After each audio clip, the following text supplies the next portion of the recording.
As you working with sort of this aggregated group of high net worth, is there like a appetite for being brought deals or being seen as like a tool, or are people sort of more interested in exploring their individual? I would say, I did an analysis last year of, what does philanthropic advisory mean, right? Because when you work in a large institution, then you're not the core business. You need to constantly explain what it is that you do. So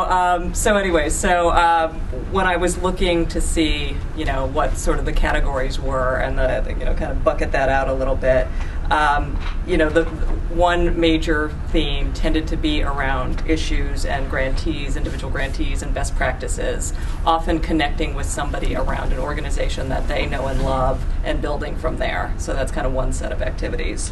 Another, probably the second most popular, would be the sort of structure, legal, tax, getting started kinds of issues, that are a little bit more wealth advisory, legal, but, I hired some lawyers and we kind of do our best to blend that all together. So that piece of it. And then third, probably administrative procedures, staffing, if people are going to go down that path, more like, okay, I started this private foundation and, it's kind of a pain and, what do I do to actually make it be more fun and be about, what we wanted it to be about. Kind of secondary themes, family governance kinds of issues, another thing. Planning for growth for foundations that were started as, if you look at the 72,000 private foundations in the U.S., 2/3 of them are $1 million or less as an endowment. So, kind of think about the required 5% off of that. It's not a whole lot. So, you've got this really interesting field where the ones that get the attention are the Gates and the Fords and the big boys that are in the upper echelon. From a numbers game, it's really, a mom and pop shop kind of field, and then some gradation in between. So planning for growth sometimes for those that are going to grow. Networking and fundraising are also popular topics. So I did all that to lay out that, totally independent of this, when I was kind of laying out what I was looking at, it's not like evaluation or outcomes kind of came in the top 7 buckets of what we're talking about, right? And so, it's not to say that if you didn't do a survey and these surveys have been done, do you care about impact? Everybody, of course, says yes, right? Because, no, I really don't at all, and I just want to, fritter away my money. That's my goal with my philanthropy. So, but, I think the reality, though, is that there are lots of different motivations for why people do what they do, and it's not to say that people don't go on, a bit of a philanthropic journey once they roll up their sleeves and start doing things and, start with what they know and build from there.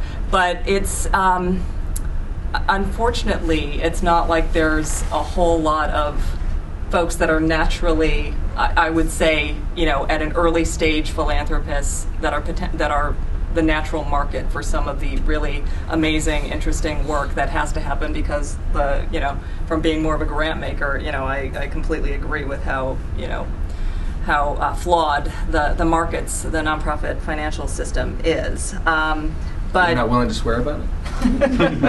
but it's this complicated thing, and so if I'm largely focused on that transition from major donor to structured philanthropy.